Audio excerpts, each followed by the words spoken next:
Vamos ter estudado esse livro aqui, tá? Revelação de Jesus Cristo. Até porque é exatamente assim que começa o livro do Apocalipse. A palavra Apocalipse, a tradução da palavra grega em Apocalipse significa revelação. Tanto é que nós ainda, em português, escrevemos Apocalipse.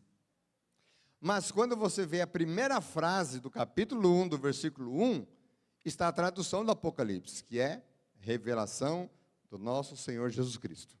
Tá? Então, o livro, a palavra Apocalipse, bom, tem um contexto mais apurado do que isso, né?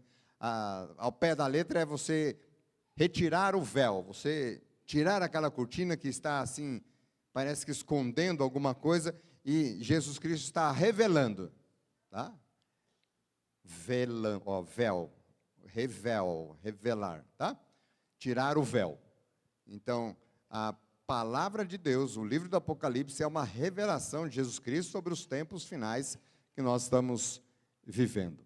Abra sua Bíblia em Apocalipse.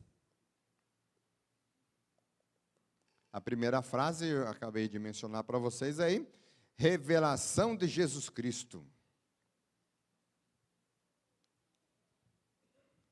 Aqui está falando sobre o título, o autor, o assunto do livro. E aí ele vai começar a fazer uma dedicatória aqui às 7 igrejas da Ásia no seu tempo. Tá? Em profecia, nós vamos ver que o profeta, ao ter recebido a visão, o sonho, geralmente uma visão, ele então declara o que ele viu em sonho, o que ele viu, meio que redundante, o que ele viu em visão. Né? Mas ele declara, eu vi. Ele especifica exatamente aquilo que foi a percepção daquilo que lhe foi mostrado. Eu vi. E no versículo 9, ele vai começar a descrever algumas coisas que ele viu. Estamos no capítulo 1, desculpa, tá bem? Então abra sua Bíblia, capítulo 1, versículo 9.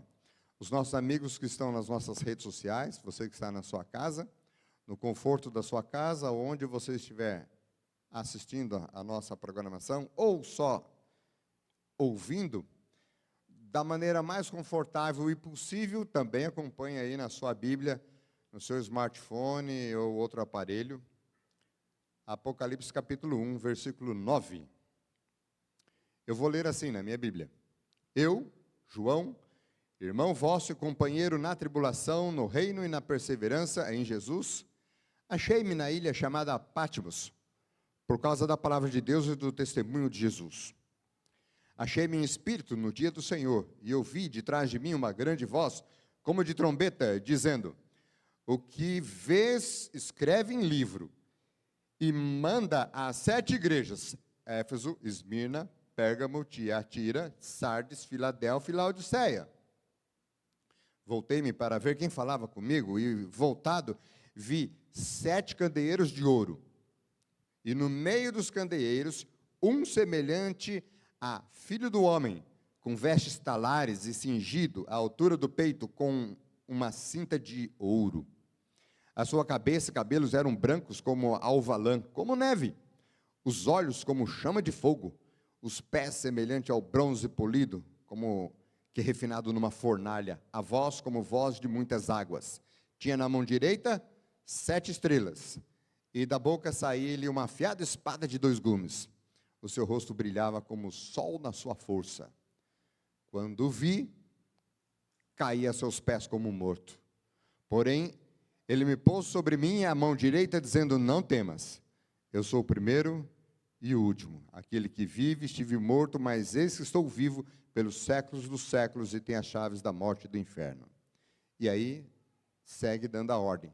Escreve isso que eu estou mostrando para você agora.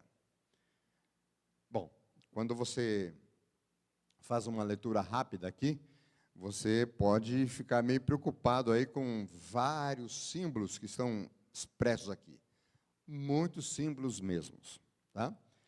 A literatura apocalíptica, a literatura profética, porque você vai incluir Daniel, outros profetas também, estão sempre carregadas de simbolismo, mas a Bíblia mesmo ela vai se explicando também, ok? E para que a gente entenda, porque esta aqui, segundo o subtítulo que está na minha Bíblia, está apresentando Jesus glorificado, a visão de um Jesus glorificado. Aí, então, você vai começar a entender como é que ele descreve esse homem. Ele usa uma expressão interessante aqui, né? Semelhante a filho do homem. A roupa que ele estava usando, né? A veste, cinta de ouro, como era seu cabelo, seus pés, parecia bronze polido, né? Enfim, está descrevendo esse Jesus glorioso, ok? Bom, então, você pode acompanhar aí, Jesus tinha dado a ordem para que aquilo que ele estava vendo, escrevesse num livro e mandasse a essas 7 igrejas. Para cada igreja aqui, vai ser um domingo que nós vamos estudar, tá bem? Vai ter um capítulo só sobre isso, só sobre cada igreja, para você entender o contexto, qual era a mensagem, qual era o elogio àquela igreja e qual era a reprovação para aquela igreja. E a aplicação que nós vamos ter, obviamente, provavelmente você deva saber que essas 7 igrejas são 7 períodos históricos da igreja, tá bem? Então, nós estamos vivendo no período profético da última igreja. Entenda bem o que eu estou falando, porque alguns dizem assim, isso mesmo, né, pastor? Nós somos da laodiceano mesmo. Se Deus me livre, eu não quero ser, não. Se você quer ser laodiceano, lembra que Jesus está a ponto de vomitar da boca. É água morna. Ou é quente ou é frio. Não quero ser laodiceano. Estamos vivendo no período profético de Laodiceia, mas eu prefiro ser um cristão. Alguém é meio que um trava-língua, assim, um crente quente. Não morno, tá bom? Então, nós vamos ter um estudo específico sobre isso aí. Essa foi a orientação, tá? Primeiro, ao Jesus ser apresentado para João de uma forma glorificada, diz, escreve isso aí, tá bom? As 7 igrejas. Ele disse que ele estava na ilha de Patmos. Então, Patmos, esse pontinho bem pequenininho aqui, não vai dar para ver, mas, bom, tá a seta vermelha lá, aquele pontinho ali é a ilha de Patmos, quase na frente da cidade de Éfeso, da onde João e muita gente daqui do Novo Testamento tem história com a cidade de Éfeso, né? O apóstolo Paulo tem muitas histórias passando por aí também, né? É uma pequena ilha, no mar Egeu, está aproximadamente uns 80 quilômetros de onde hoje se conhece ser a Turquia, tá bom?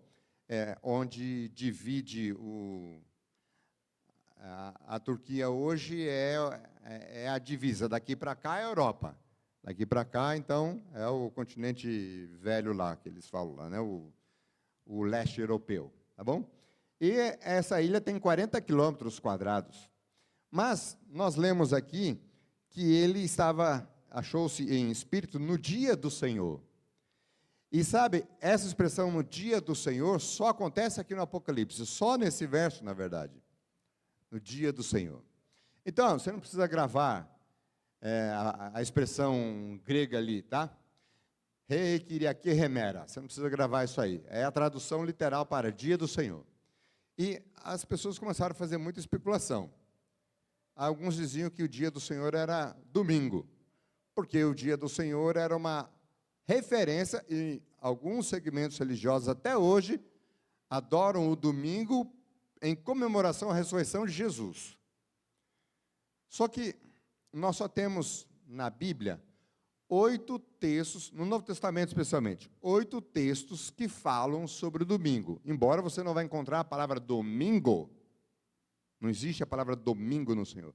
Porque a palavra domingo, como nós conhecemos aqui, é uma tradução bem próxima ali do latim, né? O ano Domini, ano do Senhor, não é assim?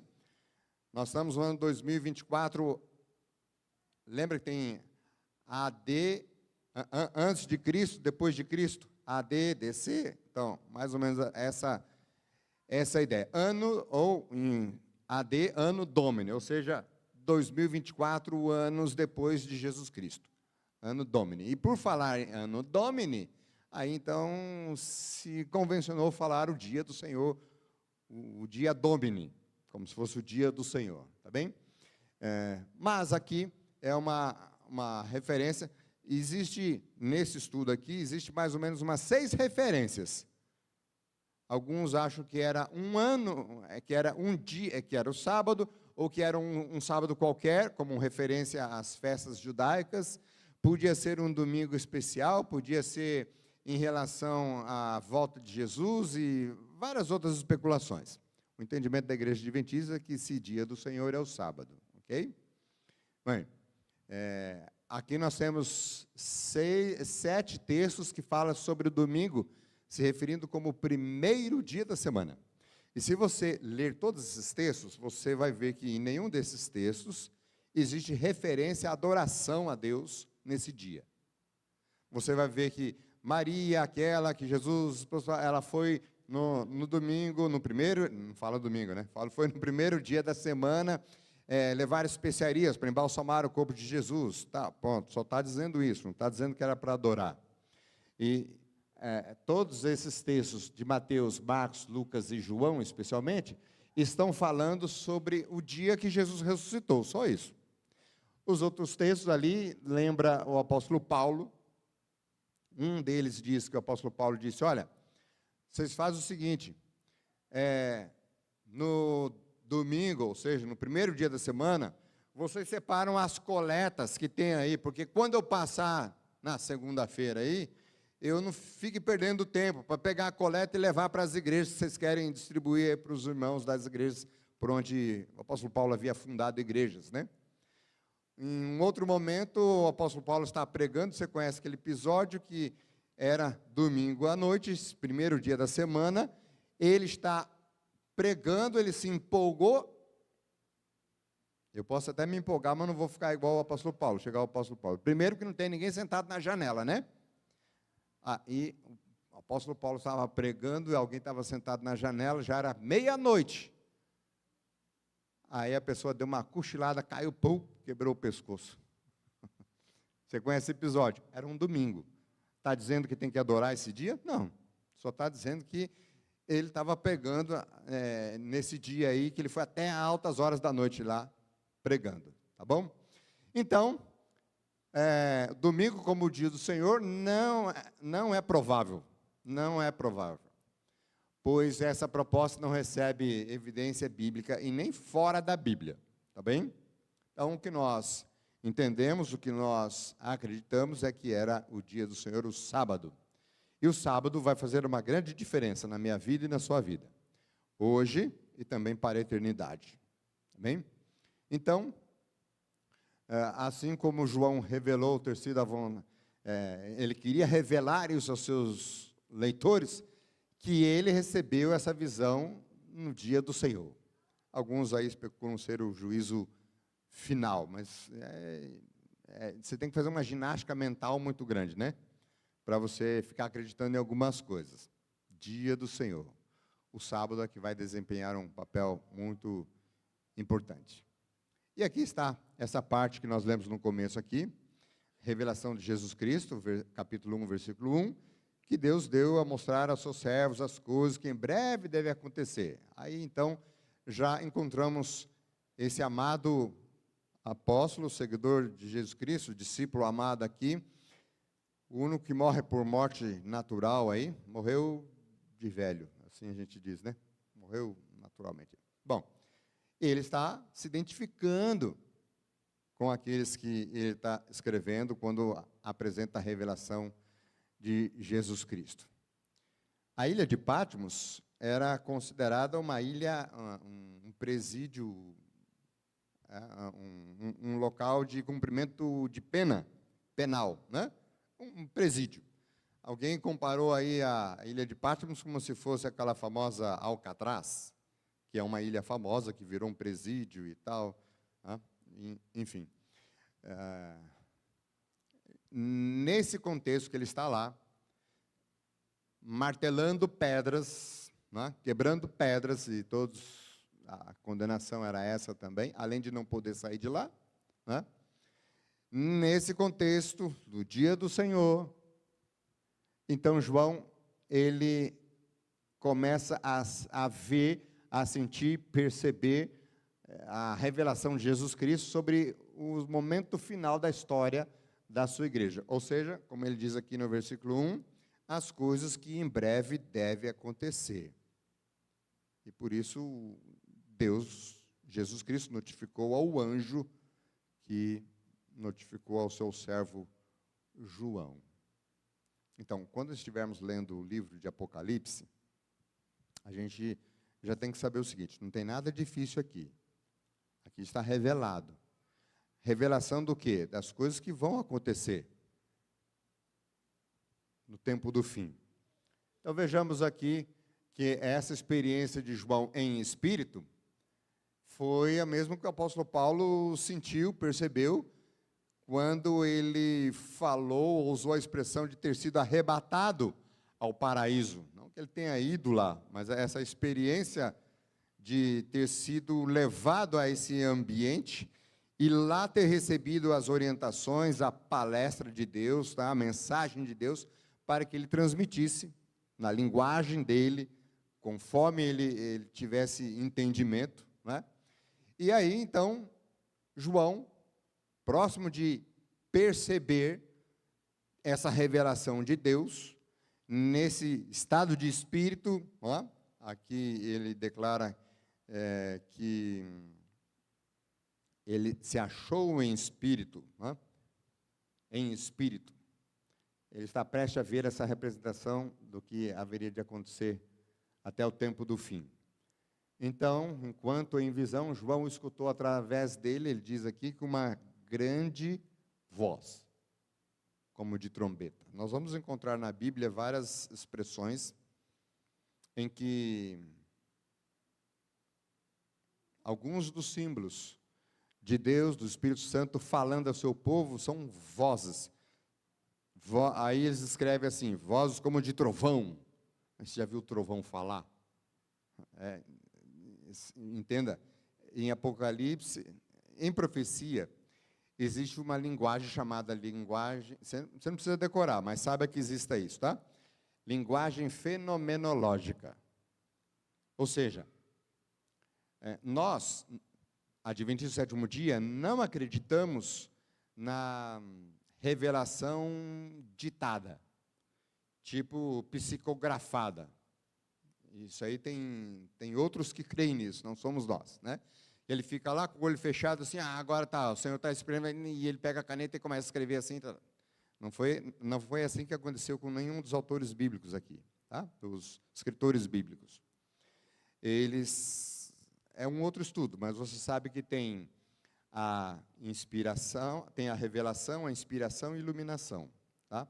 A revelação é aquilo que Deus revela.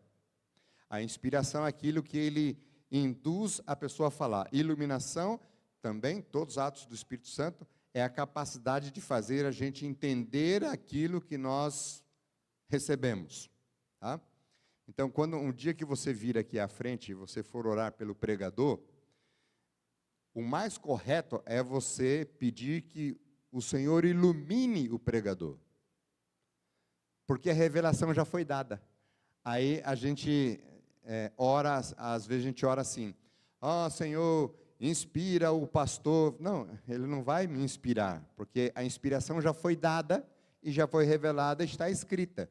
Então, aquilo que eu estudei, que o Espírito Santo me impressionou, que impressiona qualquer um de vocês que sejam os pregadores aqui na igreja, eu preciso lembrar daquilo que eu estudei.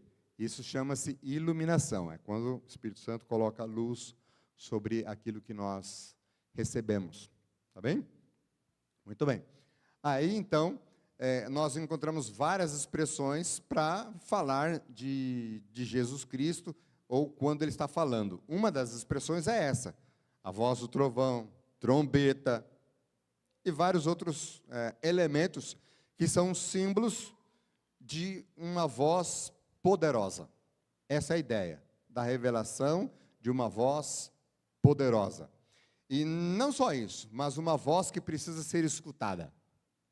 Não é só a questão de você, e no grego aqui, não está falando só de você escutar porque você está escutando, assim como você está me escutando aqui agora. É de você prestar atenção, entender o que está sendo falado e ficar atento aí à notícia e aos comandos que vai ser dado. Essa é a ideia. Por isso, uma grande voz, como de trombeta. Você também não vê trombeta falando, né? É só para dar a ideia de que uma trombeta tem um som estridente, forte e longo, e vai para muito longe aquele som. Essa é a voz do Senhor Jesus. Agora, me espanta é que a gente ainda inventa jeito de tapar os nossos ouvidos para não ouvir essa voz. É uma voz, não é uma voz qualquer, é uma grande voz, como de trombeta, está soando aí, que é para você ouvir bem, e bem claro, bem transparente, assim, não tem ruído na comunicação, a caixa de som está funcionando, o microfone está funcionando, toda a mídia está funcionando nas nossas redes, e todo mundo está ouvindo bem claro, mas voz como de trovão. E às vezes a gente faz questão de tapar os nossos ouvidos aquilo que Deus está falando. Lembra que João ficou, ele viu esse Jesus glorificado, ele ficou espantado e ficou pensando assim, eu virei para trás para ver quem estava falando comigo. Ele queria saber, ok? Olha lá, voltei-me para ver quem falava comigo.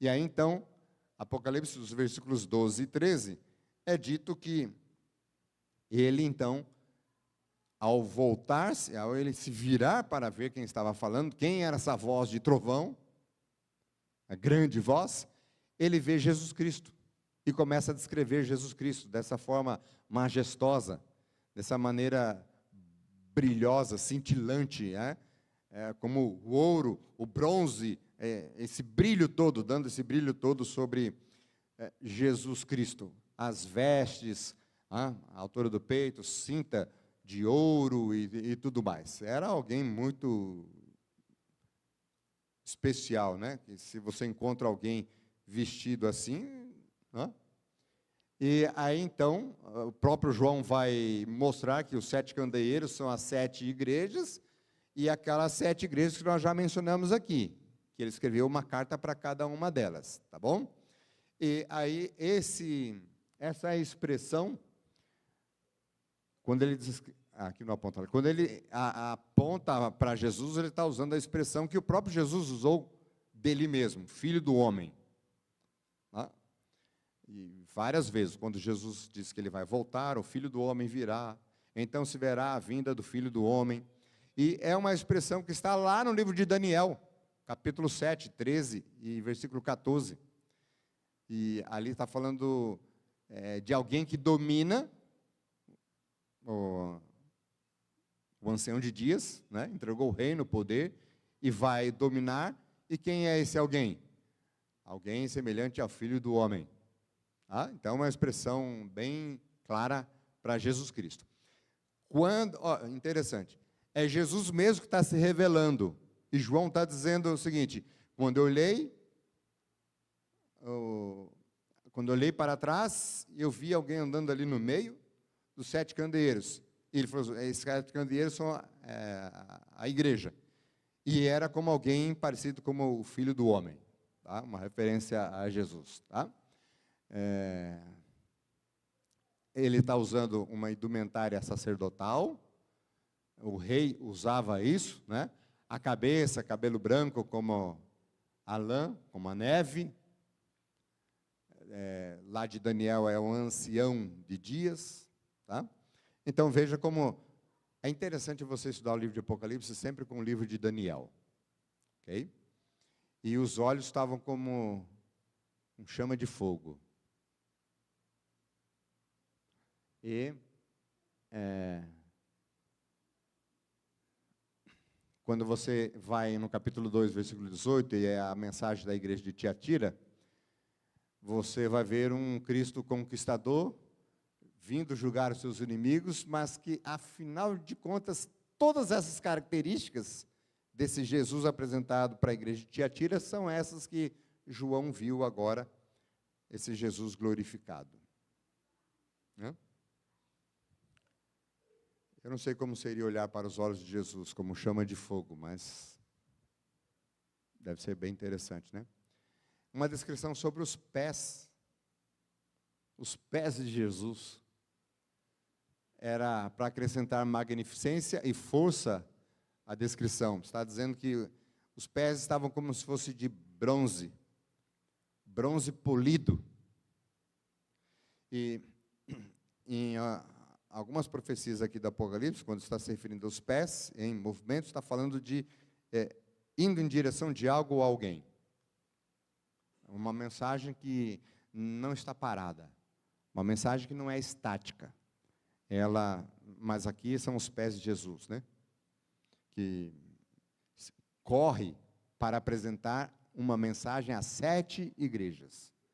E ele está andando, circulando entre elas, porque foi João quem viu e declarou que Jesus estava no meio dos candeeiros, ok? Ele tinha na mão 7 estrelas. E essas 7 estrelas, a gente vê aqui no versículo, em Daniel 12, 13, também fala o povo de Deus associado às estrelas, mas aqui está dizendo no versículo 16 do Apocalipse que ele tinha na mão 7 estrelas. 7 estrelas. Armand White fala em algum momento que Deus tem estrelas na sua mão, homens e mulheres, pessoas que querem dedicar tempo para a proclamação do Evangelho e são estrelas. E alguma vez, tristemente, ela declara que algumas estrelas caíram da mão de Jesus. Quando pessoas que estavam no auge da pregação e no melhor e no fervor da mensagem, deixaram de estar nas mãos de Jesus. E como sendo uma estrela, você sabe que estrela não tem luz própria, né? Ela não reflete assim. Qual é a maior estrela que a gente vê aí na Terra? Da Terra para... O Sol é uma estrela de quinta grandeza, assim que falam, né? A Lua, que é um satélite da Terra, ela não tem luz própria. O que é a luz? A pessoa olha a Lua, que luz bonita da Lua. Não é a luz da Lua, o que está lá batendo lá? É o reflexo do Sol batendo lá. Né? Você vai ver aqui no Apocalipse uma mulher vestida de sol, tendo a Lua aos seus pés. Lembra disso? Veja como os símbolos vão se conectando, né? Então, ele tinha na mão direita 7 estrelas. Cuidemos para estar sempre nas mãos de Jesus, tá? Estrela aqui, e como em todos os outros lugares aqui, está se referindo então a povos, igrejas especialmente, tá? E especialmente quando é dito para ele não ter medo, ele recebe essa ordem para deixar de ter medo, apesar de toda aquele fenômeno. Por isso a linguagem fenomenológica. Ele descreve do jeito que ele vê. Então, em algum momento você vai encontrar assim. Eu vi uma besta que subia da terra, uma besta que subia do mar. Ou, alguma vez, ele descreve assim, eu vi um animal terrível e espantoso. É a linguagem fenomenológica. Ou seja, ele viu aquele fenômeno, ele não sabia como descrever. Gente, era uma coisa assustadora, sabe? Aquilo era parecido como uma besta, fera. Era um animal terrível, espantoso. Daniel e outros profetas também vão descrever dessa forma. E é óbvio que agora João, tendo uma visão, não de monstros ainda, né? Ele está vendo Jesus Cristo glorificado, ele está vendo uma visão especial, ele fica, e agora? Lembra de Isaías, quando ele viu, ele ouviu Deus falando, ele viu Deus, e ele viu o trono de Deus, ele disse, ai de mim agora, estou perdido, porque eu vi o Senhor. E aí o anjo vai confortá-lo, disse, não, calma, calma, fica tranquilo aí. Assim como outros profetas foram confortados, João agora recebe o conforto e diz, não temas. Está no versículo 17. Porque ele caiu como se tivesse morto. Na verdade, todo profeta do Senhor, quando recebe visão, e essa é uma das características, quando você estuda sobre o verdadeiro profeta, você sabe algumas coisas, certo? Se alguém chegasse aqui e dissesse, eu sou um profeta do Senhor, Deus me revelou e eu tenho uma mensagem para vocês. E aí eu começo a dizer tal. Como é que vocês saberiam se o que eu estou revelando é realmente de Deus ou não? Você sabe que existem algumas características bíblicas. No Novo Testamento foi bem claro, bem explícito dizer, põe à prova para ver se é de Deus ou não. Então, pelos seus frutos o conhecereis, né? A lei é o testemunho, se eles não falarem assim, jamais verão a alvo. Então, se eu chegasse aqui e dissesse algo contrário ao que Deus já falou, já não é de Deus. O profeta verdadeiro também tinha manifestações físicas. A irmã White descreve essa sensação quando ela recebia uma visão. Ela desmaiava por completo, perdia suas forças e, de uma forma sobrenatural, ela recompunha as suas forças e ficava olhando para o horizonte. Geralmente, a irmã White, quando recebia suas visões, ela sempre... As pessoas que estavam ao redor já sabiam que ela estava recebendo a visão, porque ela sempre declarava algumas expressões assim de louvor, adoração. Glória, glória, glória. Repetia 2, 3 vezes. Não é sua filha não, viu, irmão? Podia ser. Glória ou aleluia, algumas outras expressões assim. E aí ele disse, a irmã está recebendo uma visão. Os céticos da época, desconfiando que ela fosse uma trapaceira, qualquer coisa parecida, né? Então, quando ela recebia a visão, eles colocavam um espelho, bem aqui, e eles viam que o espelho não embaçava, ela não estava respirando. E ela ficava horas sem respirar. Uma força sobrenatural. Você sabe da história de ela ter ficado horas segurando uma Bíblia de 4 quilos, 4, 5 quilos, não sei, uma coisa assim. E ela ficou durante muito tempo, e quando ela falava alguma coisa, então, apontava ali, e alguém colocou um tamboretezinho, uma escadinha assim, subia lá para ver assim, olha, o que ela está falando é o texto que ela está apontando aqui. Então, João estava nesse estado, ao receber essa visão espetacular, isso chama-se teofania, uma manifestação sobrenatural da presença do Senhor. Aí ele fica assustado, e o anjo, e todas aquelas circunstâncias, diz para ele, não tenha medo. É possível que você pense nos monstros que você vai enfrentar a partir de amanhã, lá na escola, no trabalho, em casa mesmo. A gente sempre tem os nossos desafios. E às vezes a gente tem até medo de encará-los. Porque alguns dos nossos desafios são terríveis. São enormes.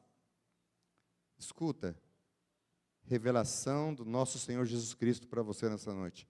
Não tenha medo. Não tenha medo.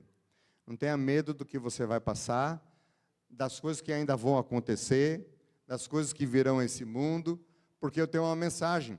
Então, no meio das 7 igrejas, dos 7 candeeiros, ou seja, no meio das 7 igrejas, Jesus passeia por elas. Ele está andando aí. Então, eu quero acreditar que Jesus Cristo está aqui entre nós, e Ele anda aqui entre nós, para dizer para mim e para você, hoje à noite, e sempre, não tenha medo. Não tenha medo. A palavra de Deus, ela é viva e eficaz, porque é dito aqui que uma das razões para você não ter medo é porque a palavra dele é como uma espada. Nós vamos ver essa expressão em outros textos da Bíblia também. É como uma espada. Tá? E a palavra de Deus é viva, eficaz, mais cortante do que qualquer... O apóstolo Paulo diz isso, né? 2 gumes. E Apocalipse 19, Jesus é chamado de verbo, ou a palavra de Deus. interessante e poderoso quando, imagina, você já sabe que a palavra de Deus, a palavra, a expressão, ele falando, isso é poderoso. Quando João ouviu isso, ele descreveu o seguinte: uma grande voz, como de trovão. Essa voz que faz milagre, ela quer ser escutada por você. Essa é a ideia. Ela quer ser escutada. Então, é uma palavra viva, ela corta,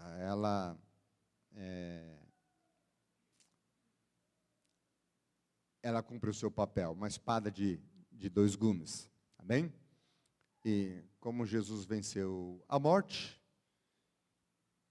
então ele tem a autoridade, porque ele diz: eu estive morto, agora estou vivo, eu tenho as chaves da morte e do inferno. Na minha Bíblia está inferno, aqui a palavra inferno é Hades, a palavrinha grega aí, Hades, tá? E inferno não é o que a gente foi ensinado a achar que era. Sabe como eu pensava que era o inferno? Me fizeram acreditar que o inferno era um caldeirão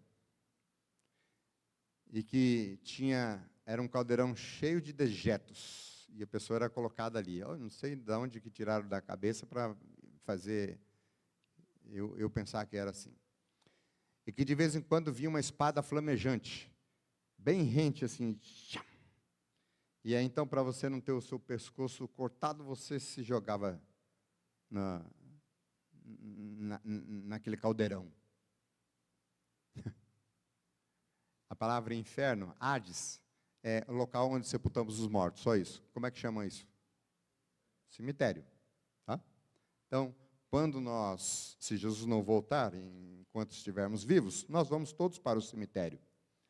Então, se fosse no tempo bíblico, aí sim você estaria mandando alguém lá para o inferno, né? Sem ser um palavrão, né? Sem ser ofensivo. Você está mandando ele para o lugar dos mortos, onde enterramos os mortos, tá bom? E Jesus então está dizendo: eu tenho a chave do cemitério, de todos os túmulos, de tudo. Eu estive morto, eu revivi. É por isso que você não precisa ter medo, tá? E os seguidores de Jesus Cristo vão participar dessa vitória. E por isso nem da morte você precisa ter medo. Nem da morte. E a última expressão que ele usa, que nós lemos, é que tudo que ele está revelando ali é para você saber das coisas que João viu, as que são e as que ainda hão de acontecer. João não viu o que você está vendo hoje. E João não verá aquilo que eu e você, pela fé, já podemos ver. João viu pela fé, acreditou pela fé, mas ele não vivia o contexto que nós vivemos hoje. E hoje, pela fé, você pode olhar para Jesus, pode ver que ele continua no meio aqui entre nós, circulando aqui entre nós. Para quê? Para você ver o que precisa ver, das coisas que vão acontecer, depois do que já aconteceu para João ali, especialmente. Ninguém precisa cair como morto. Mas todos nós, com os nossos temores, podemos ter a mão amiga de Jesus sobre o nosso ombro, dizendo: não tema, não tenha medo. Pensa nisso. Nossa irmã vai cantar de novo agora, né? Agora acho que já deu certo. Enquanto ela está cantando, você lembra da vontade de Jesus para a sua vida. E que tudo que está ali no Apocalipse está revelado para termos acesso ao céu e à vida eterna.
Quando com a cabeça baixa te enxergou, com aquele peso em teus ombros, Ele te amou.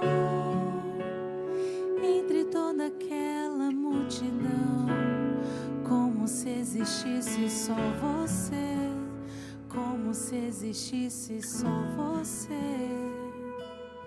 Ele te vê, Ele te enxerga, Cristo te chama e te liberta, Ele te cura.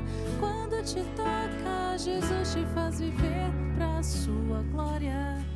Ele te nota, Ele tem planos, Ele te faz olhar pra cima, pra te mostrar que Ele é Deus, pra nunca esquecer que Ele te vê.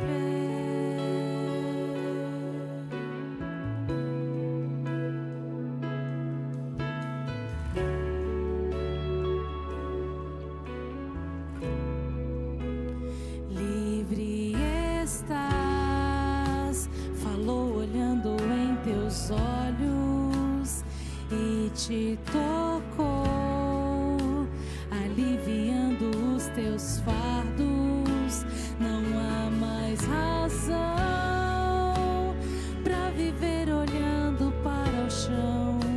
Jesus foi quem te libertou, Jesus foi quem te libertou. Ele te vê, Ele te enxerga, Cristo te chama e te liberta, Ele te cura. Quando te toca, Jesus te faz viver pra sua glória. Ele te nota, Ele tem planos, Ele te faz olhar pra cima, pra te mostrar que Ele é Deus, pra nunca esquecer que Ele te vê, Ele te enxerga, Cristo te chama e te liberta, Ele te cura. Quando te toca, Jesus te faz viver pra sua glória. Ele te nota e Ele te faz olhar pra cima, pra te mostrar que Ele é Deus, pra nunca esquecer que Ele te vê. Sempre, sempre Ele te vê. Em todo tempo Ele te vê.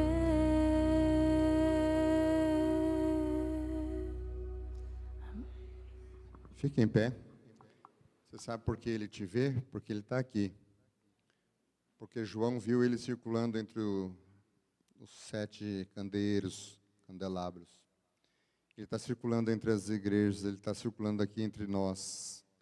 E Ele viu quando você entrou, os problemas que você trouxe, as preocupações que tem na sua cabeça.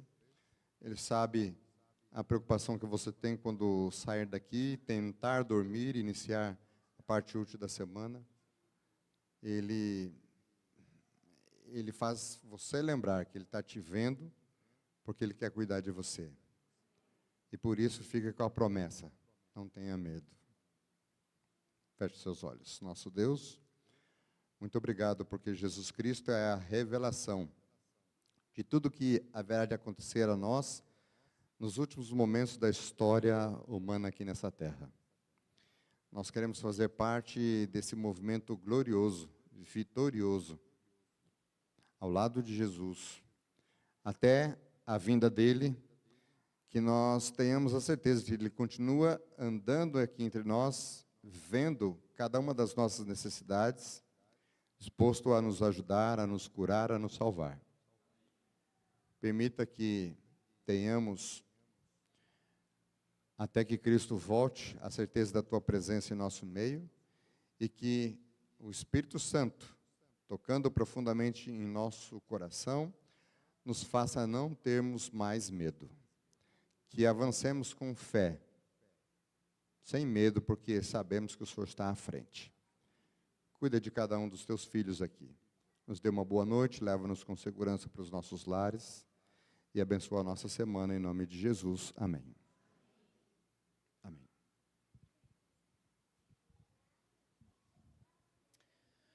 Que o Senhor seja louvado. Que bom que